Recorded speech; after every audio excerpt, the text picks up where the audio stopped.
in our time, but peace in all time. I speak of peace because of the new face of war. Total war makes no sense in an age where great powers can maintain large and relatively invulnerable nuclear forces and refuse to surrender without resort to those forces. It makes no sense in an age where a single nuclear weapon contains almost 10 times the explosive force delivered by all the Allied air forces in the Second World War. It makes no sense in an age when the deadly poisons produced by a nuclear exchange would be carried by wind and water and soil and seed to the far corners of the globe and to generations yet unborn.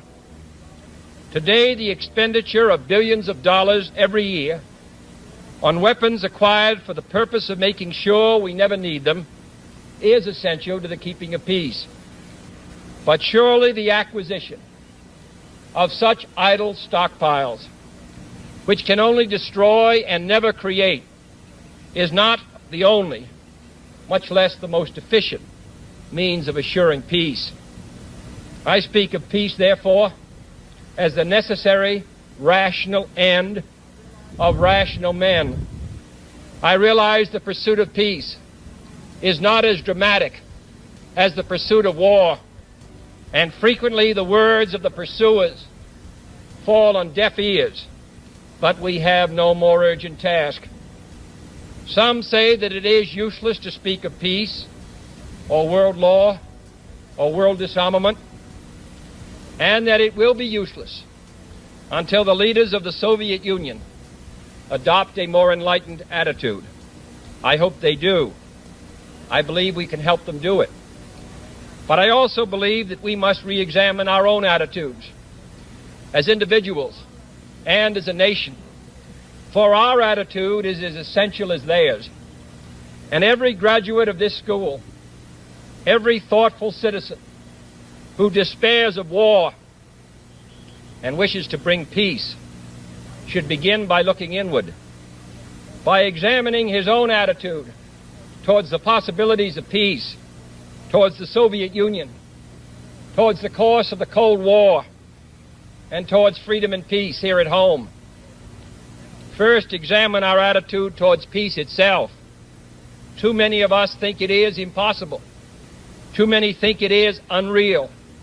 But that is a dangerous, defeatist belief. It leads to the conclusion that war is inevitable, that mankind is doomed, that we are gripped by forces we cannot control. I am not referring to the absolute, infinite concept of universal peace and goodwill, of which some fantasies and fanatics dream. I do not deny the value of hopes and dreams, but we merely invite discouragement and incredulity by making that our only and immediate goal. Let us focus instead on a more practical, more attainable peace, based not on a sudden revolution in human nature, but on a gradual evolution in human institutions, on a series of concrete actions and effective agreements which are in the interests of all concerned. There is no single simple key to this peace, no grand or magic formula to be adopted by one or two powers. Genuine peace must be the product of many nations